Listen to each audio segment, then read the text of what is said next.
To begin with, can you say your name and where you were born? My name is Phuong Thu. I was born in South Vietnam. And how old were you in 1975? I was 38 at that time. And what was your family makeup? I have my father, my mother, my little sister, and myself. And where were you living at the time? At the beginning, we lived in Saigon. And then my father had some problem with the lungs. He went to France for 2 years, and the doctor told him to move to a colder place. That's why we moved to Dalat in 1950. And in 1975, at the beginning of the year, what were you doing for work? I was the principal of a girl high school of around 2,500 students, in Dalat. At that time, the public school where I was at was only girls' school or boys' schools. There's no mixed education at that time. Only private schools did that. And what brought you to that role? What was your education that led you to that role? I went to study in England in 1954. No, sorry, 64. Yeah, and then at that time I had been already a teacher of English at a high school. And then in 1968, I went to study in the States, and I got my master's degree over there. Your master's degree in? 1968. And in what field? Applied linguistics. Yeah. And when did you return to Vietnam? I returned to Vietnam in 1970. Yeah. And then I was coming back to my school, and then in 1972, I was promoted to be principal of the school. So you had been teaching there before going away to the United States? Exactly. And why did you come back to Vietnam in 1970? Well, I had an opportunity, I was offered an opportunity for further study. But then at that time, the war was so big, and I saw pictures of my hometown in flame. I couldn't concentrate. So I refused that, and I set up my mind to come back. You saw pictures of the war on the news. War, and some places, burned and in flame. It was horrific. It was my hometown, near my place. I couldn't stand that. In Dalat? In Dalat, yeah. And what did you think? Can you describe to me your mindset when you decided to return? What did you think you could contribute? I know that I had nothing to do to help militarily, but at least I was there and I could help my students learning, trying to give as much as I can. And so you moved back to Dalat, and that was where you stayed until 1975? Exactly, yes. So could you tell me what the fall of the South Vietnam government was like? How did it impact your life? At around the second week of March 1975, there was a turmoil over there, and every even the military academy and all people are trying to evacuate the city. So the schools were shut down, and those who can, I mean the teachers and students, would move to Saigon. Well, I don't know, to be safe or something like that. My family did that too. We went to Saigon and stayed there. I was offered many times to go to the States or to leave Vietnam, but we didn't do that. And I came back to Dalat in May to find that my place was replaced by another one in the school. And so they just let me out quietly.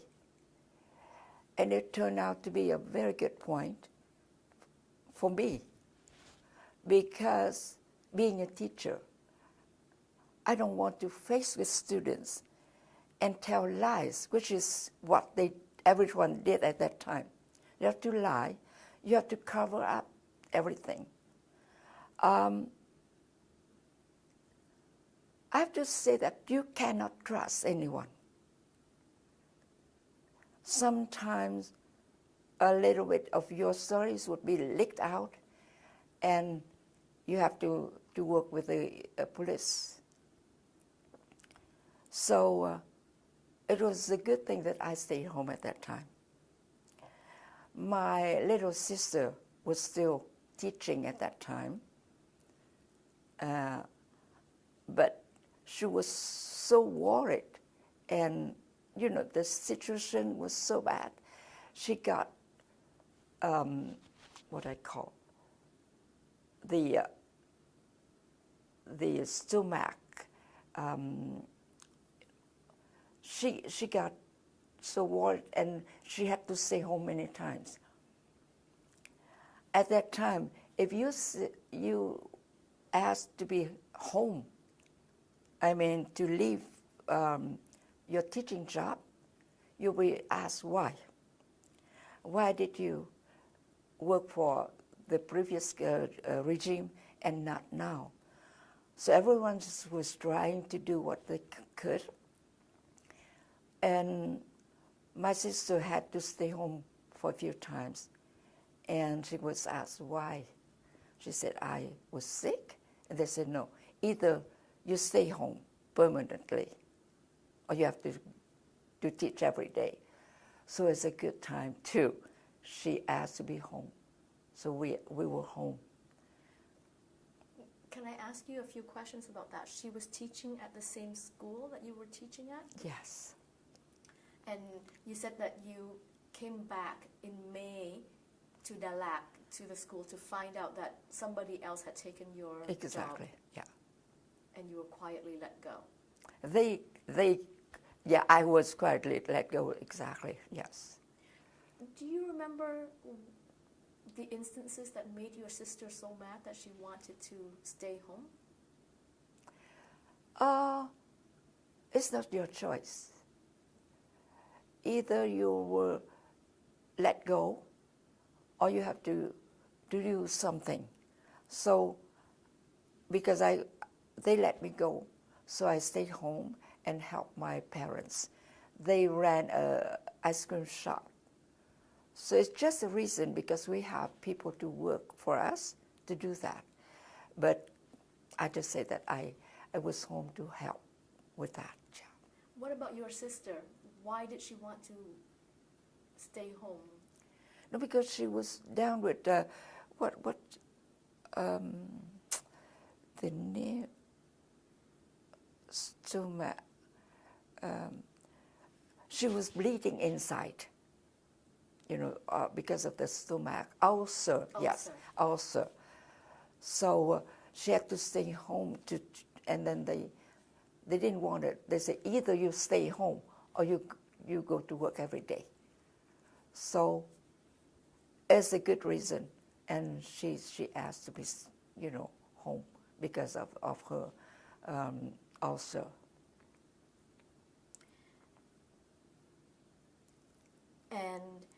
what was life like for you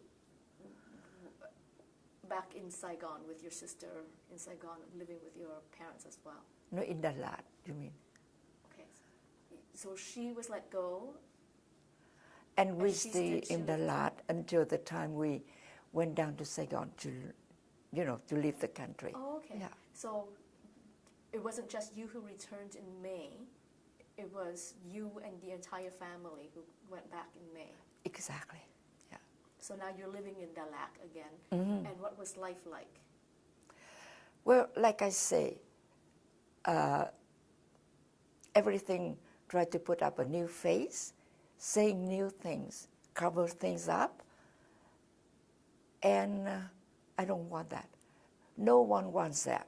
But, like a teacher, you say something, and the students know that it's not like that.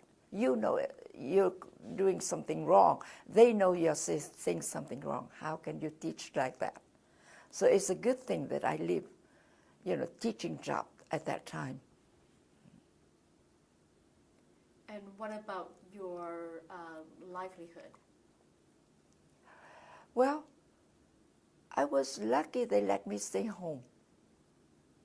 Well, every week or so, I had to go to the police and tell them what I was doing at home. So for a while, they say, it's okay, you can stay home now. So, but at that time, you want to go to Saigon, you had to ask for permission. Yeah. And you helped your parents with the ice cream store? Yeah. Was that enough to live on? Oh, yes, yes. Uh-huh. Did you experience hardship during the famine in 1978? You mean hardship in what? What was life like in terms of, material well-being? Well, at that time, there's some businesses that were not allowed to do. We're lucky that our business was still, running like that. So materially, we have no problem. Yes, and only the mind. I was, seeing things around me, seeing everything upside down. Who cannot, feel sad or feel upset? I was very upset. Can you describe some of the things that were upside down? Well, like this outside, my students in the school, some had to stay home to help the parents very early, and some went to sell things in the market. And you say something, if you complain about that, you go to the police. And everyone, like I say, try to cover up. No, it's not normal. It's not normal. We used to be very trustful, very friendly, not now. So it's very discouraging. It's very upset to me, yes, and to others. But no one dare to say anything about that. No, I don't want to live in that atmosphere. You didn't want to leave in 1975. Could you describe to me some of the offers that you had at that time? Yes, because of my degree. There's a, they call Linguistic Society in Saigon. So someone told them about that, and they asked me to go down. I had permission from the police to go down, and we discussed, and they would train in Russia. So we have different points of view, although, linguistically we were there, but and different opinions, and they want me to work for them. I say, no, I live in the lot. I have to help my parents, things like that, So they send me works to translate, for them for a while, yes. When was this? They want to translate old poems, especially the ones in the Buddhist poems, which is very, very hard because one word in that and you don't do it well, it would mean something else. So it's very difficult. And I told them, now I don't know about you, but for me this is very difficult. For one word about life, and they say, I know, but I will tell you, this is meaning number 2 or number 3. How can they are sure about that? So I did it my way. I translated, but it's only about 3 or 4 months before we left. So, can we go back to 1975? Sure. You said that you had a few opportunities to leave. Oh yeah, I was teaching in a military academy, and lots of them were in the Navy. So they knew I was staying in Saigon, and they came and asked me to come with them. I couldn't do that because my parents were there, and I thought that I can contribute something, So I didn't go with them. Excuse me. You want to help the country rebuild? Yeah, I mean, we need to build up everything, so. And then I realized that they didn't let me to do that. So after you've lived under communism for a while, you decided that you wanted to leave. Yes. When was that? It was 1978. That 1978 was when you decided to leave. Yeah. My mom died at that time. She passed away, and before that, she said, you have to leave. So we decided we made up our mind at that time. Yeah. What did your mom die of? She had some sort of cancer. Yeah. And in 1978, when you decided to leave, what were the steps that you took?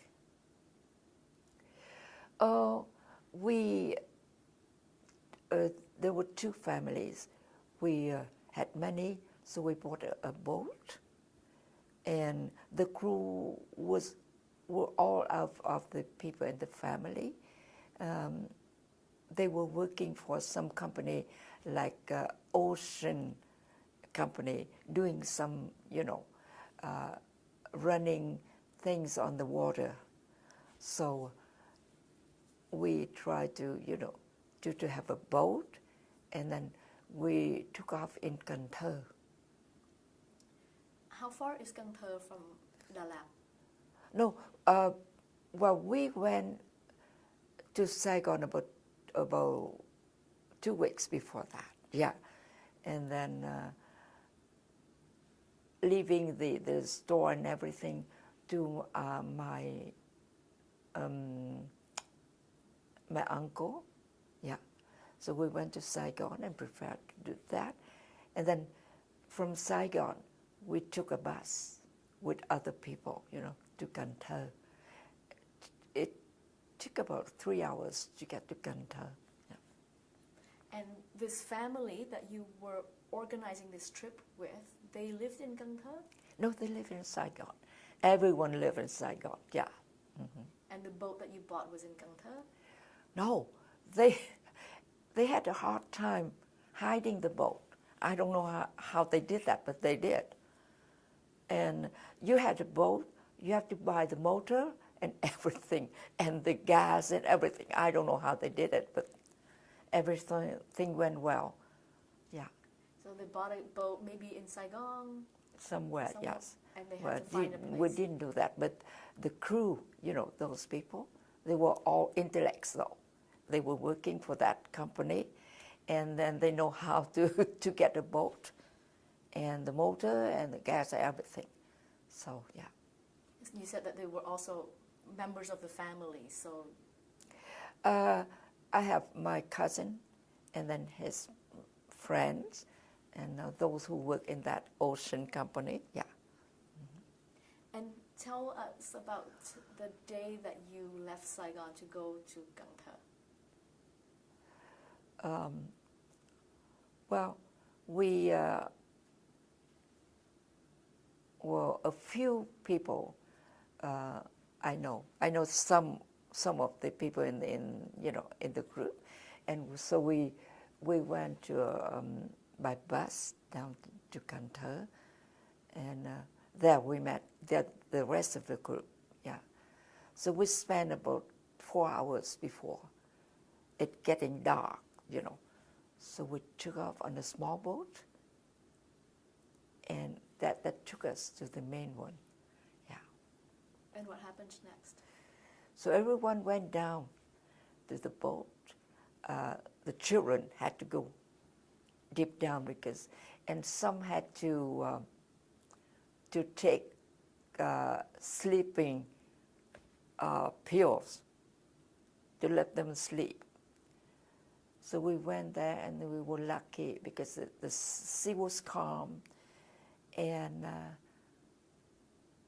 we had no problem. So it took us 2 days from Saigon to Cần Thơ, to a place in Malaysia, and we ended up in a small. I shouldn't call that an island, a piece of land. And then there were Malaysian policemen, so they searched all of us and things like that, and we spent the night over there. And during that night, my family and another one was robbed, all of what we had. Because at that time you had to put everything, in a bag or so. So we lost that. So when I came to Pulau Bidong, there were only about a few hundred of people. I was one of the first people there, yes. Can we go back a bit? Yeah. When you left Cần Thơ, you climbed into the boat. How many people were with you? Oh, in my boat, there were 52. How big was the boat? 4 or 5 meters by 1.5. It's a small boat. 4 or 5 meters? Yeah, long. And in your family, who was traveling with you? My father, my sister, and myself, and the family of my cousin. Yeah. And your father was ill, was he? No, he was in good health, but because of his lung at that time. So, but he used to be an athlete. Yeah. By the way, my father was the first one among the first founders of Boy Scoutism in Vietnam. It's well known all over the place where you have Boy Scouts right now. Yeah. He was a Boy Scout, founder of the Boy Scouts in Vietnam. Mm-hmm. What was his name? His name is Trần Văn Khắc. Yeah. And can I say, so when he died, they took his birthday, which is the 1st of July, and all over the world, the Vietnamese Scouts now call that Trần Văn Khắc Day. Yeah. And every year they celebrate that. You must be proud that that his birthday is honored. I am, yes. So, back to the trip, you left in a boat with 50-some people on it. What time of the year was that? What time of? What time of the year? What season was it? Oh, it's around in November, around November, and the sea was calm. Yeah, and so I went to Pulau Pidong, and I worked as interpreter.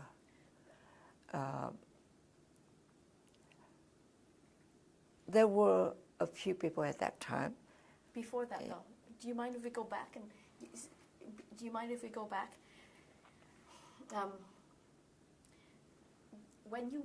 it took you 2 days and 2 nights? Yeah. To come to Malaysia. Yeah. Do you remember the place name? The name of the place where you landed? No, it was just a piece of land. And the next day we were taken to Pulau Pidong. Yeah. And that piece of land, you stayed overnight? Yeah. On a beach? On the beach, yes.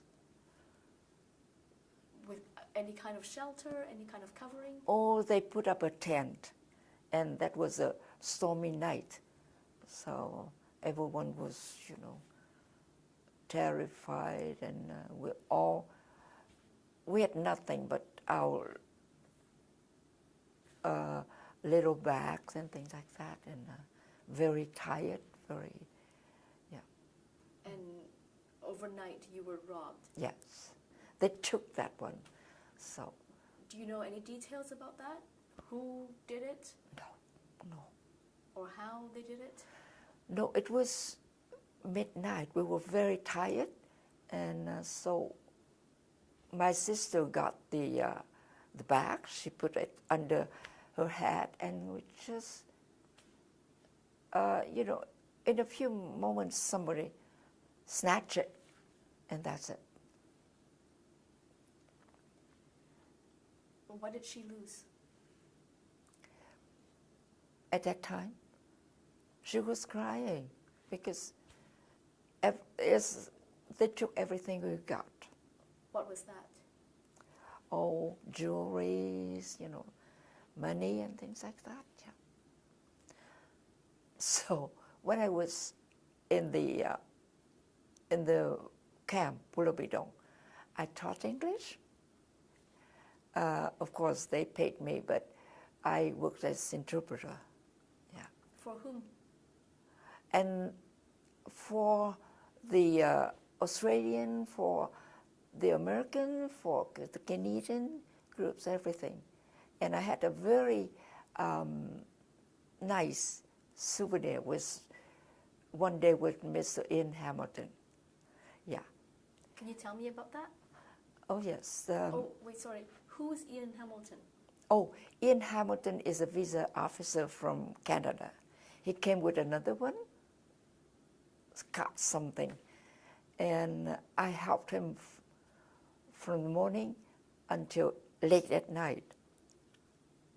And around dinner time, he asked me, "You want to go to Canada?" I said, "No." Because, when you come to the refugee camp, the UN give you a form, and you have to put down which country you want to go. So I put America, where I study, Australia. I never thought of Canada that time. Why not? Because I know nothing about Canada. Oh, so when the Americans, I have a lot of interviews over there with the Americans because that's the biggest group. And sometimes I got very cross with one of those officers who said something quite nasty about our government. I was very unhappy about that. I told him, we had arguments, and that's it. So I was not very happy. So when the Canadian came, like as usual, I worked for them. And at that time, around 6 o'clock in the evening, and Ian Hamilton asked me, do you want to go to Canada? I said, no. I have already signed up for the States and, Australia. I say, why not? I say, I know nothing about Canada. So he tried to convince me. What did he say? Oh, you will see, it's a very nice place. I don't know. And around 7 o'clock, he said, come on. Believe me, it's a very nice place. I said, but I know nothing. I said, okay, you go and ask your dad and your sister. So I came back, I asked my dad and my sister, and my dad said, well, let's go because the camp is getting very, very crowded. In about 2 weeks, it comes to about tens of thousands of people. Big crowd that come in every day. So he said, okay, let's go, especially he speaks French. So, okay, I told him, okay, we'll go. And then other people here, other two families that stay with me in the small place, and I told them, and they came to Ian, and he accepted all of them, and they're doing very well now in Canada. So about 2 years ago, Ian called to the Vietnamese Center. I was on the phone, and I said, oh, I was in Pulau and I work for you. What? I said, yeah, I was. I said, suddenly he said something. I know, you're the one who refused to go to Canada. It was such a nice thing. And I really like it. I would like to see him again.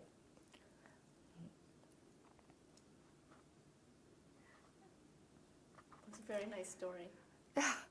Yeah, I did.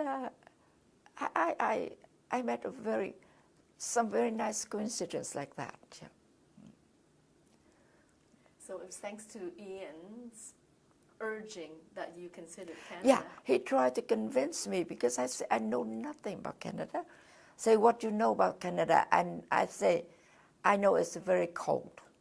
And he laughed. I say, well, I can live in, so can you. I said, no, I don't think so. And he tried to say this and that. I don't know. Something in me. And I say, and I turn around and said, no, I have to convince my dad and my sister. I said, okay, you go home and do it.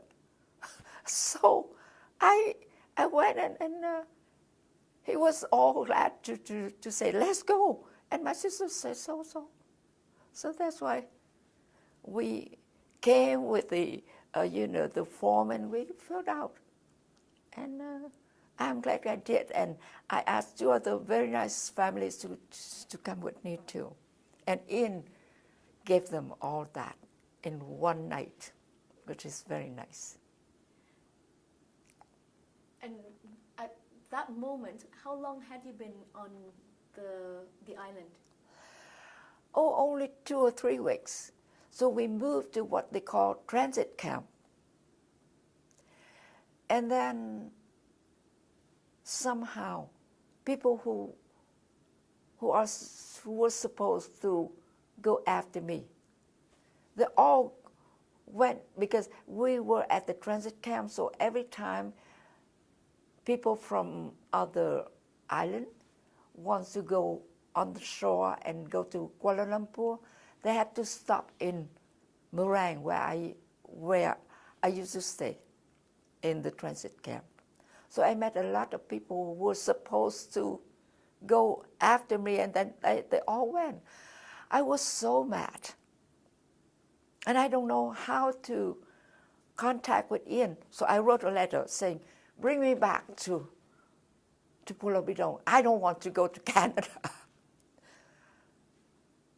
About 2 months ago, 2 months later, he came and apologized and said, I was sick.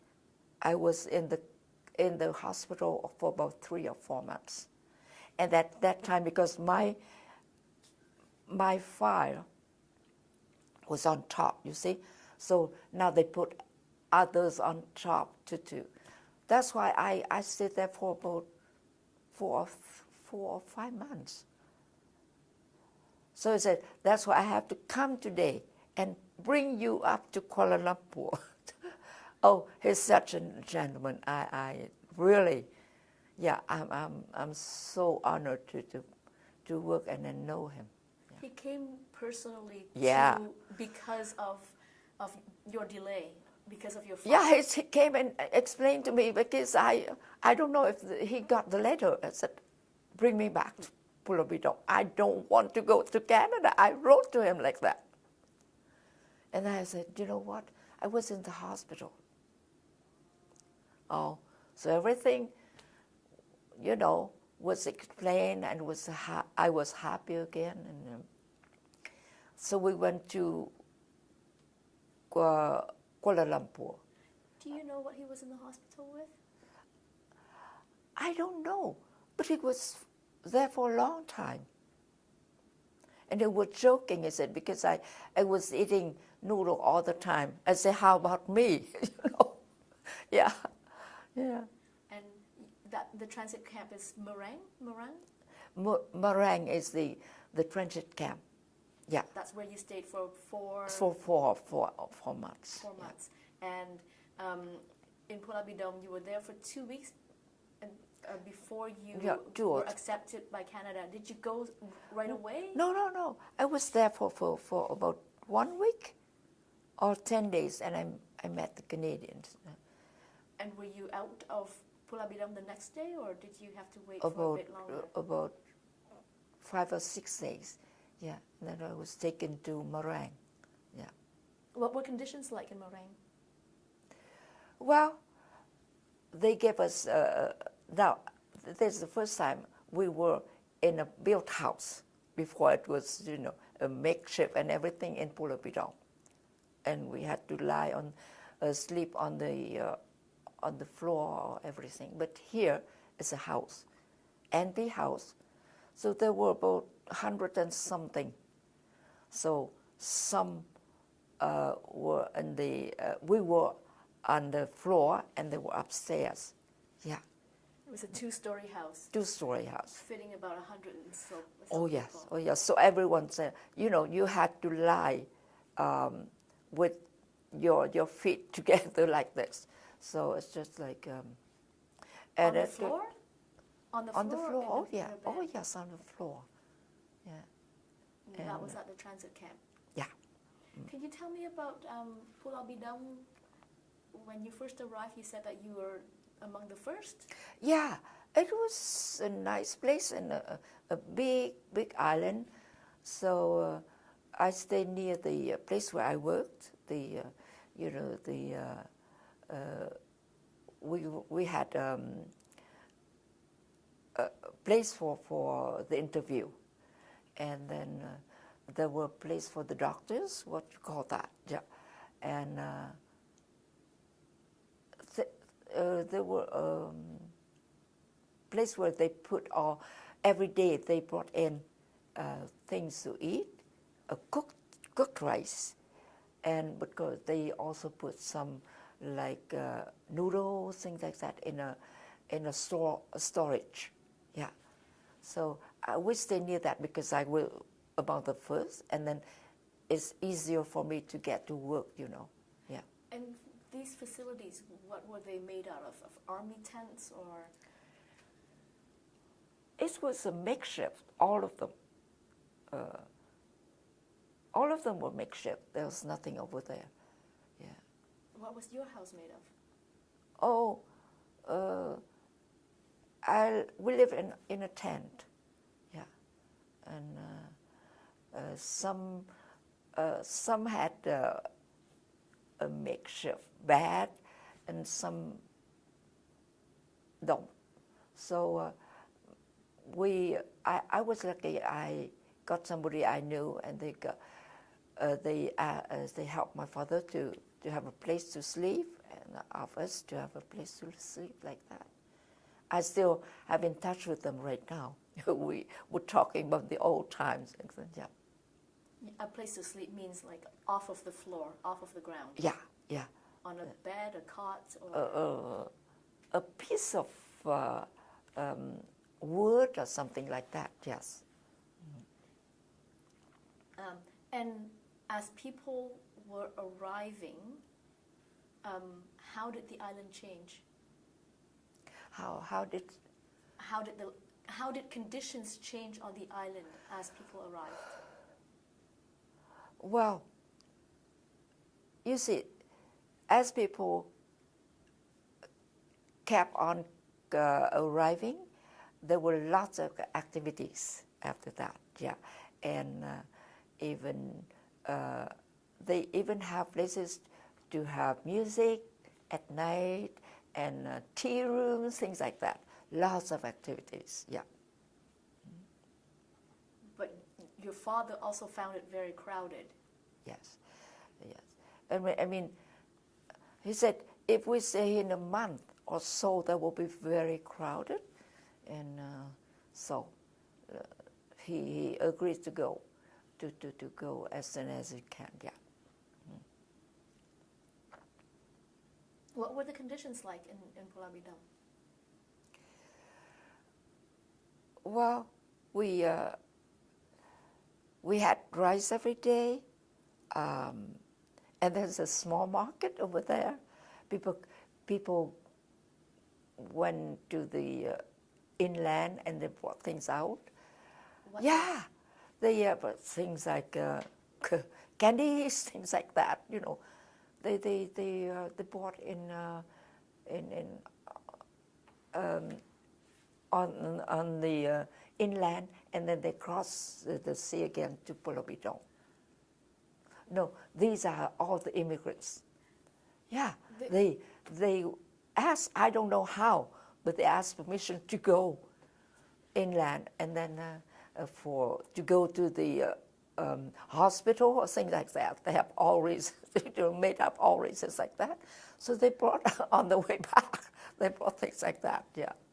So it was nice, because living with the communists, I witnessed lots of bad things. So this is funny. It's fun, you know, and we all mixed together, and we accepted that. Yeah. It was freedom. Oh, at least we were freedom. Yeah. How long were you in Kuala Lumpur for? About three weeks to a month. Yeah, we were there, and excuse me. Something happened. I was with my father and my sister, and one day, people called on the phone, on the interphone, for my sister to go to Canada. I said, and I came and said no. So in Kuala Lumpur, can you tell us what happened when your sister was called on the intercom? Yeah, we were there for about 3 weeks, and then one day my sister was called to go to Canada. So we came and said, no, we are a family of 3. Why do you take only my sister? And they said, because there's one seat left. on the plane. And before that, they called a family, and it turned out to be the name they called was a boy of 6 months old. So there was and so they took a name somewhere. So my sister had to go. She came here in February. And we were there until, I came here in May. So it's about 3 months that we stay after that. How old was your sister at the time? Oh, she was 32, yeah. So she came by herself and had to settle Yeah, by herself? yeah. And she came here, and then because she was a teacher of English, so she had to find a job, and she worked as a seamstress. How did you decide to go to Ottawa? I didn't decide that. Ian Hamilton. It was Ian Hamilton. I said, I would like to go to Montreal because I have lots of friends and even students over there. He said, no, I'm going to take you to a better place. And I don't want a better place. I want Montreal. But now later I realized that it was a quota, you know. It was under Project 4,000. They had to take 4,000 people to Ottawa. So that's why we ended up in Ottawa. And this was decided when you were still in Pulau Bidang? Sorry? Was this decided when you were still in Pulau Bidang? Yeah. When he interviewed me, yeah. And what were your first impressions when you arrived? I came here, and of course I had friends and students here. So one of them stayed next to us, not next to us, but here. And then 2 days after I arrived, she took me to the Tulip Festival. I was so impressed with that. Yeah, I was happy. Yeah. Your student was with you on the plane? No, she was here from the beginning in 1975. Yeah. What do you mean she was next to you? Close by. Yeah. So, what else do you remember of the first few days when you arrived? Well, see, we don't have the problem of language, so we integrate quite well, and I like it the way that it's nice and friendly, and it's a very nice place to me, and we meet friends easily. They welcome us. It's a nice feeling. Yeah, I've been to the States, so I know how busy it was over there, and so I was happy to be settled here. And you moved in with your sister, who had arrived in February. She came here in February, and she worked, and then she had a house ready for us when we came here. Yeah. How quickly did she find work? Oh, soon, in about a week or so. Yeah.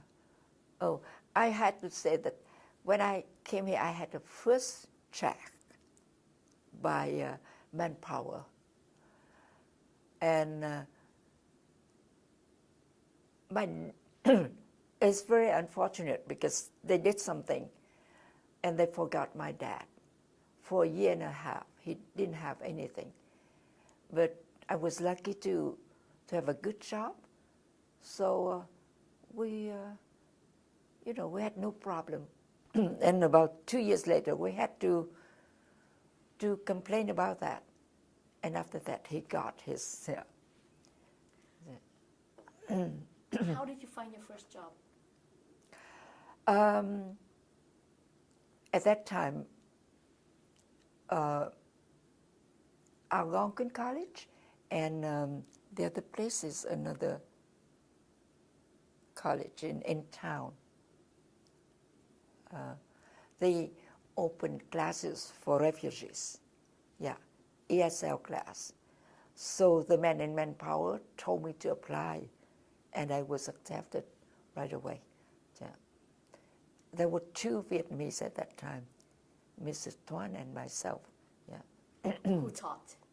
Yeah, who taught at our home. And tell me about that first job. How many hours did you work?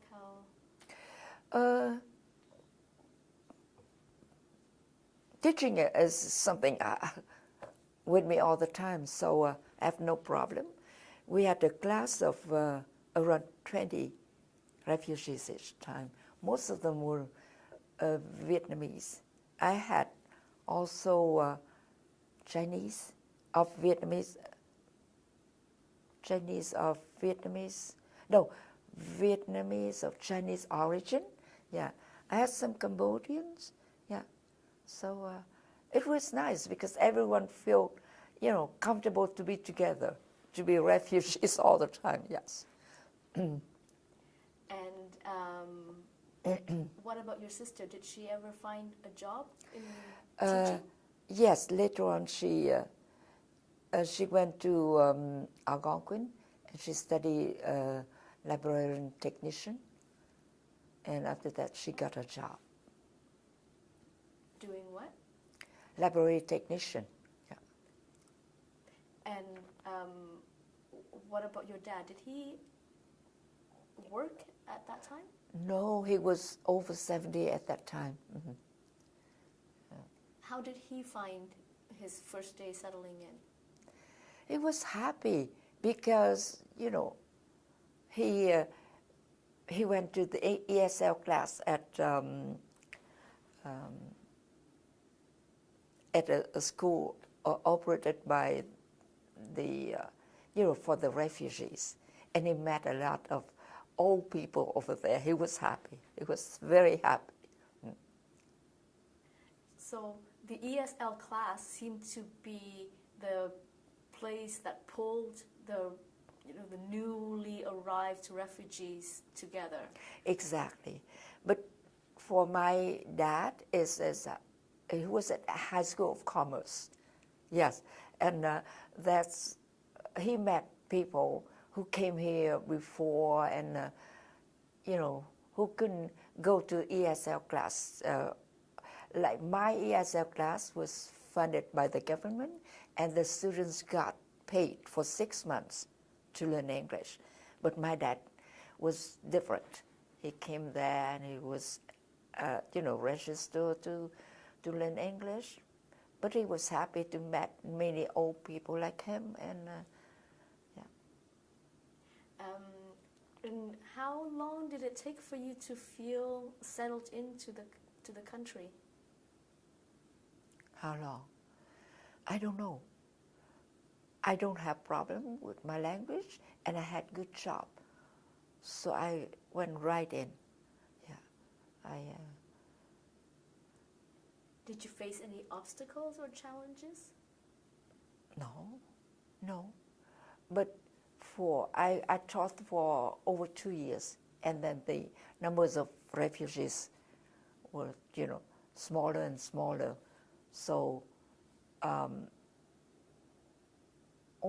they retained only 1 or 2 classes. So I left, and I did something outside, and then I ended up with being an interpreter and translator. For whom? A translator, I work with the Translation Bureau, but it's on contract. Yeah. And interpreter, I've been everywhere, mostly at the court, the immigration, and sometimes I work for the external affairs, and everywhere. They know me, so they call me. I was busy. Mm-hmm. what what were the factors that helped you in your settlement?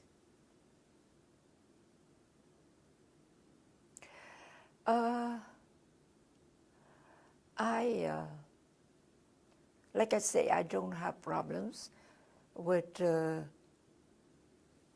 finding a job. So I try to get involved with other things. First of all, I would like to repay what I can do something to repay Canada. I try to get involved with voluntary jobs. And then I went to talk in schools to let the students know about Vietnam. And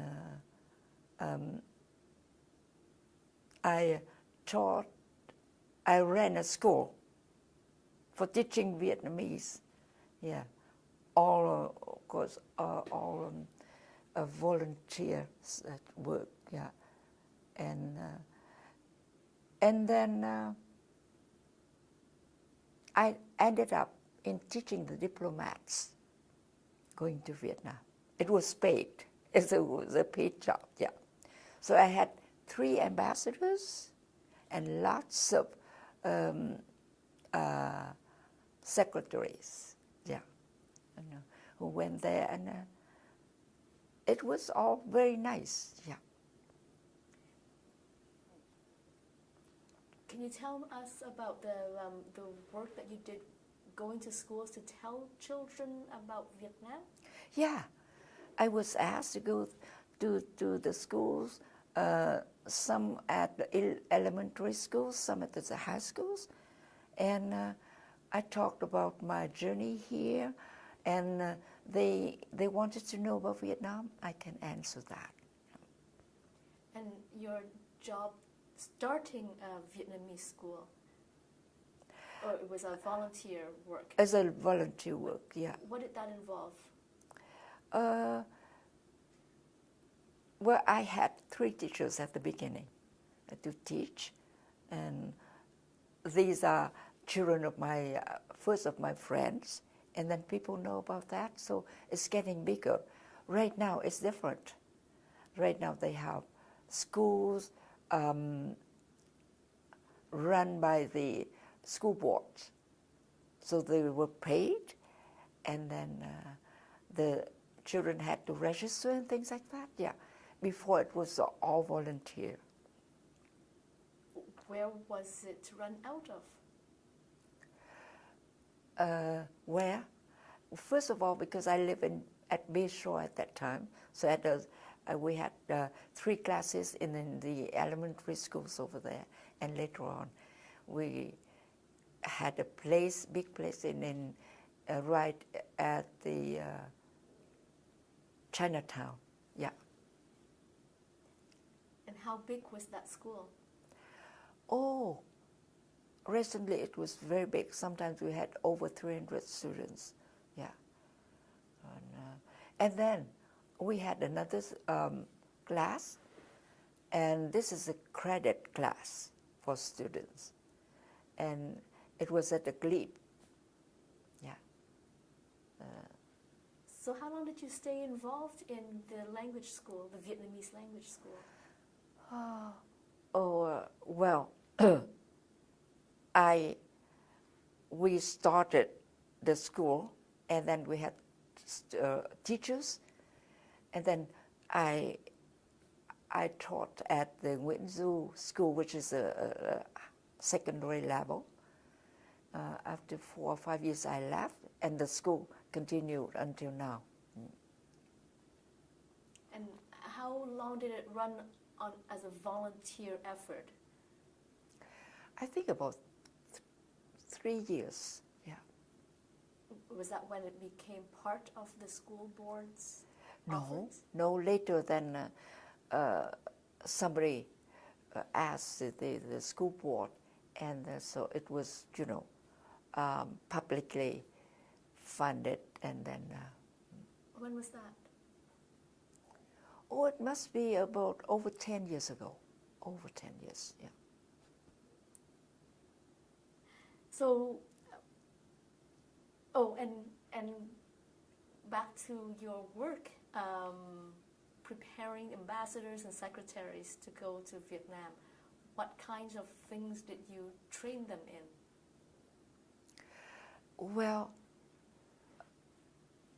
it depends, you know. For the secretaries, first secretaries, second secretaries, they have to be able to talk to the personnel over there. So mostly it was conversation. Now, when I had the ambassadors, one of them said, I don't want to learn to speak. I want to know about culture. So most of the time, I talked about culture and things to, you know, to remember, and so things, it depends on the person. Yeah. So 40 years later now, how do you feel about the life that you and your family have created in Canada? Well, we were lucky to have a smooth life here and enjoy meeting people, enjoy helping some Vietnamese who came later, and to get to know, you know, Canadian friends, and which I enjoy very much. Yeah. And how do you feel about Canada's humanitarian response to the refugee crisis? I think Canada has been very quick to the help, to the rescues of refugees, because I've been working as interpreter. I know that to go to the States, they have to at least have some bad experience or things like that. Of course, we all have bad experience with the new regime, but they don't ask so much in Canada. I think it's a very relief for people, because some of them don't have, you know, enough bad experience to get there. So I think it's a humanitarian to me. It is, yeah. Canada's doors were more open. Yeah, open and accept people more easily, because they must have known that we sacrificed everything. We left everything to get here. Yeah. Do you discuss your experience of war and resettlement with the next generation?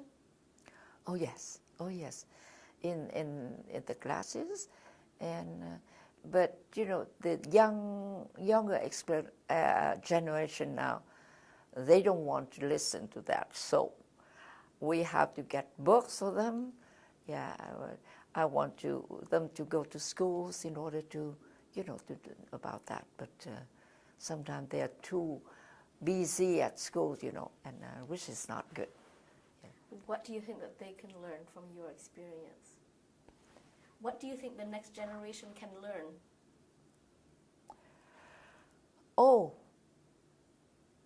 I think they can learn about the things that we have to sacrifice in order to get here, and in order to build our life right from the beginning. They have to learn that. It's not easy. And so furthermore, they have to know a little about the history of the country, about the people, and that's very important. Yeah. I actually have one follow-up question. Going back to Pulau Bidam, you mentioned that you got into a fight with a U.S. visa officer. Can you explain what happened? Oh yes, okay. Well, I was working with many American visa advisors.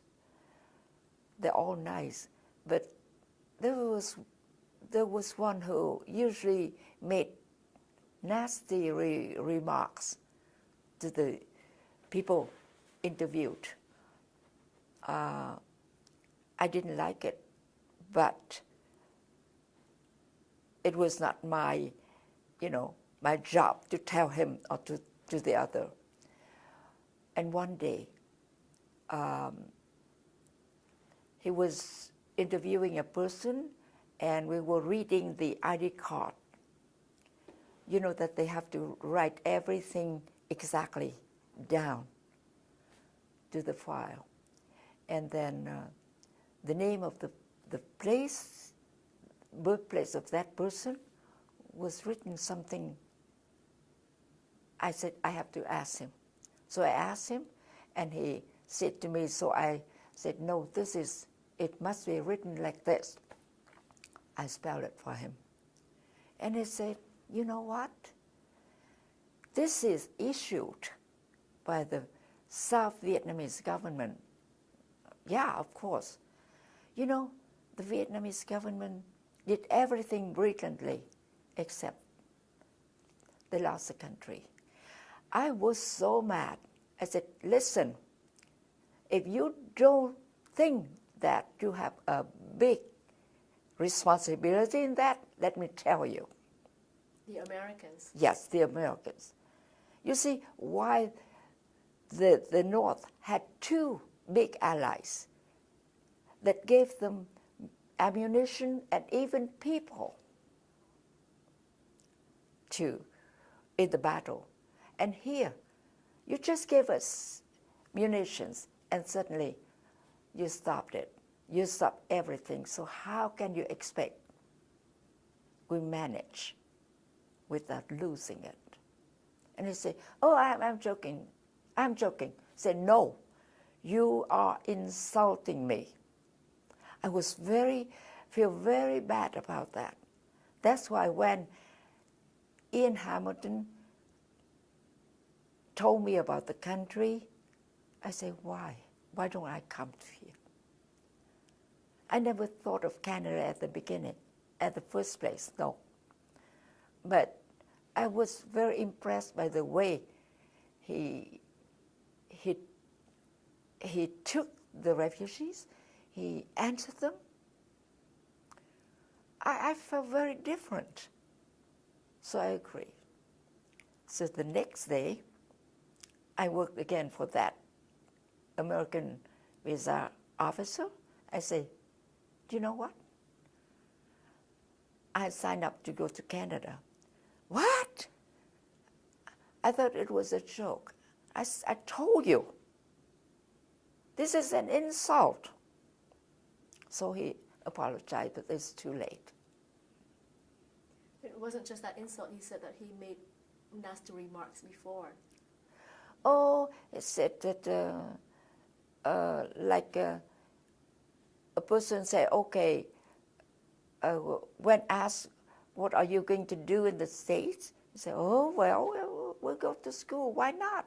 And I said, this is not the money from heaven or something like that. Nasty, remarks like that. Others are not like that, but that one in particular. And I'm glad I told him like that,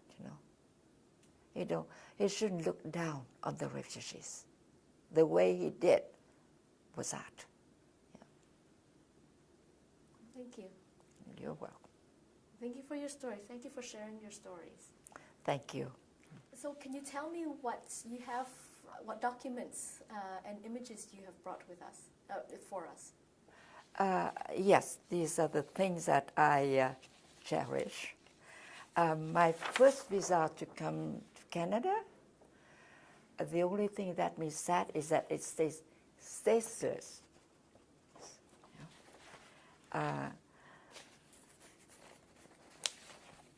This is my diploma when I went to study in Britain.